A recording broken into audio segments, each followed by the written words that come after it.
nou, 2 weken geleden is je inbrutje. Maar dat is eigenlijk gewoon een publiciteitsstunt. We gewoon een keer uit of de box denken. En we dachten van, hey, let me gewoon muziekje. Steffen heeft me uiteindelijk overtuigd. En nou ja, uiteindelijk de rest is geschiedenis.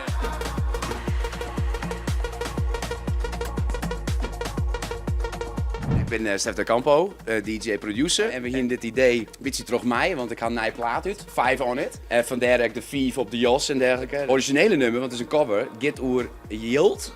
$5 biljetten, zeg maar, dat is de wietkistkeepie. En we zijn nou eigenlijk allebei een beetje clowns. En ik zei, nou ja, son, ik had een idee. En hij zei ook, ja eigenlijk. We hier net verwachten dat het zo viral ging, maar ja, het is wel lukt.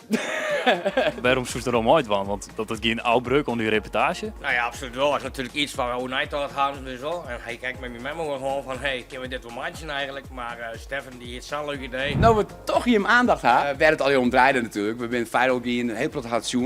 Ja, de reden is natuurlijk om wat promotie te maken voor Susheng, om wat Chinees te halen in de Westerheen bij Sun. En natuurlijk, Stef de Campo, 500. Streamen op Spotify.